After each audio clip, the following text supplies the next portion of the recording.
Here's a short video to show you the relationship between the screen and the rotary encoders to the right of it. The screen on the Polyend Synth is not touch sensitive, so to change any of the parameters that we see on it, we have to turn these encoders over here. And I want to show you how they work together. So on the screen at the moment we have the synths layout, and you can see it's what we call a 3x3 layout. We have voices, voices, voices, MIDI, MIDI, MIDI, local mode, local mode, local mode. So for each of the three synths, the blue, the yellow and the magenta. So we've got 3 rows and 3 columns, but we can't make any alterations on the screen itself. We have to use the rotary encoders, or knobs if you prefer, on the right hand side. Now you can see that on the actual device itself there's this white vertical line.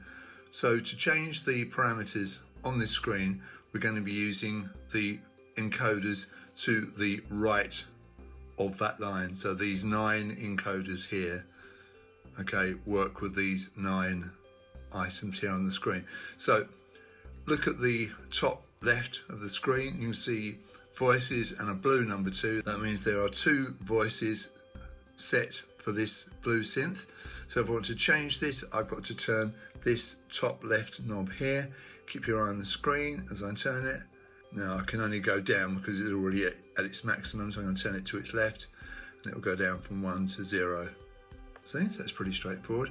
So similarly, if I wanted to turn the local mode off on the magenta synth, that item is bottom right hand corner on the screen, so I use the bottom right hand knob, keep an eye on the screen, and I've turned it off, you see.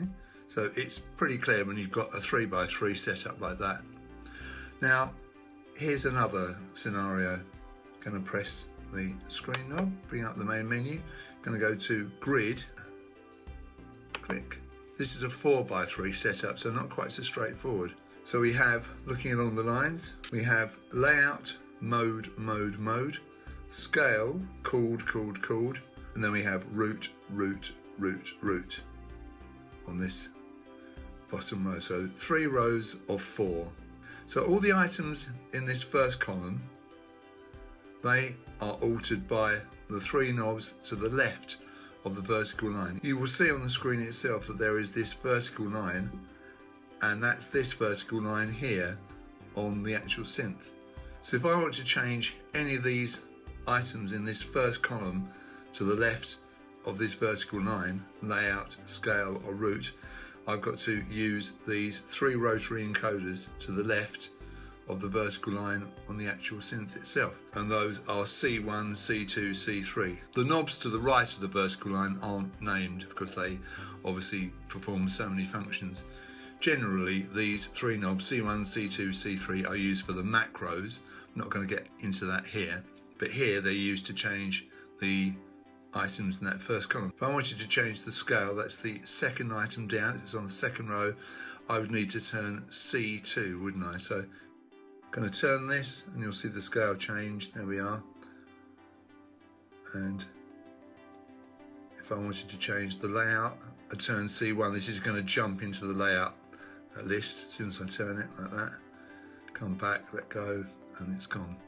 That's just a very short video that might help you with understanding how to use the rotary encoders with the screen.